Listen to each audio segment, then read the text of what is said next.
درود رفقا، اگه گوشت و مرغ تو خونه نداریم ولی دلتون یه غذای خوشمزه میخواد، این ویدیو رو از دست ندیم. فقط با چند قلم مواد ساده قراره یه غذای سنتی درست کنیم که نتیجهش غافلگیرتون میکنه. تا آخر ویدیو همراه من باشید چون اسم این غذا به اندازه طعمش جالبه.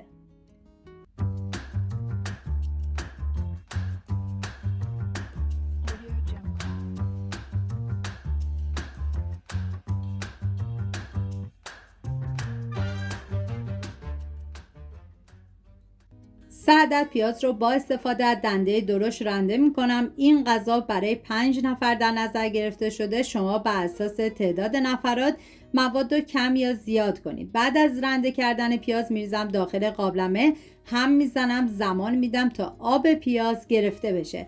من اندازه ها رو هم در طول ویدیو میگم، هم داخل دیسکریپشن نوشتم. بعد از اینکه آب پیاز گرفته شد مقداری کره گیاهی بهش اضافه میکنم که شما از هر نوع روغنی که دوست داشتین میتونین استفاده کنید. هم میزنم، زمان میدم تا پیاز کمی طلایی بشه. توی این فاصله میریم سراغ سبزی که شامل 1 دسته جعفری، 2 دسته گشنیز، 1 دسته نعنا و 2 دسته چوچاق هستش که ریز ریز خورد میکنم. خورد شدهش باید 135 گرم باشه. اگه چوچاق در دسترس نداشتیم میتونیم به جاش از پونم استفاده کنید. بعد از اینکه سبزی رو خورد کردم بدون اینکه روغن اضافه کنم میریزم داخل تابه، هم میزنم، زمان میدم تا آب سبزی گرفته بشه. همین اول ویدیو هم میگم دم گیلانی های عزیزمون گرم با این غذای متنوع و فوق العاده خوشمزه شد. حالا توی این مرحله مقداری کره گیاهی میریزم، هم میزنم، زمان میدم تا سبزی رنگش کمی تیره بشه و بعد از تیره شدن دیگه حرارت رو خاموش میکنم.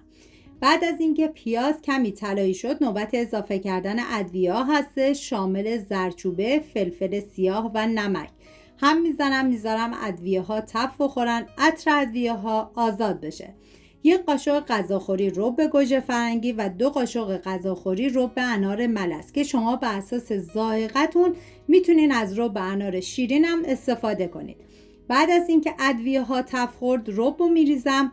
اگه طعم فسنجون رو دوست داشته باشید احتمالاً عاشق این غذا هم میشید. یه خورشت ملس و خوش‌عطر با وجود اینکه گوشت نداره طعمی خیلی کامل و دلچسبی داره. نیاز به 120 گرم گردوی آسیاب شده داریم که شما میتونید مقدار گردو هم حتی بیشتر استفاده بکنید. بعد از اینکه رب تف خورد گردوی خورد شده رو میریزم، هم میزنم و میذارم به مدت 15 ثانیه با حرارت کم تف بخوره. نیاز به 200 گرم کدو حلوایی داریم که عزیزانی که کدو حلوایی دوست ندارن به جای کدو حلوایی میتونن از بادمجون استفاده کنن و کدو حلوایی رو طبق ویدیو خورد کنید.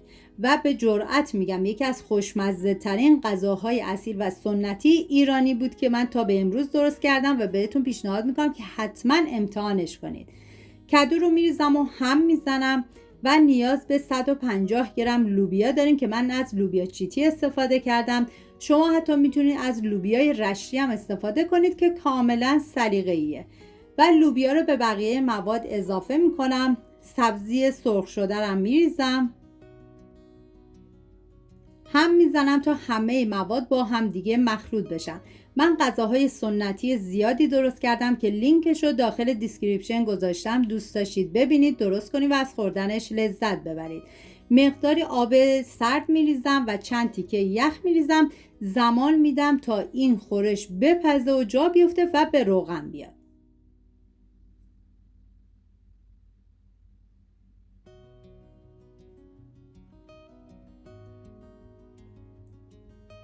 خب اینم از خورشت خوشمزه و متفاوت امروزمون، یک مدل فسنجون بدون گوشت که با مواد ساده درست میشه و طعم ملس و دلچسبی داره. اگه تا حالا این غذا رو امتحان کردید حتما برام بنویسید با چه اسمی میشناسیدش و اگر اولین بار میبینید دوست دارم بدونم حاضرید امتحان کنید یا نه. اگر از این مدل غذاهای سنتی ساده خوشتون میاد کانال رو سابسکرایب کنید تا ویدیوهای بعدی رو از دست ندید. سپاس از همراهی همیشگیتون. تا درودی دیگر، بدرود.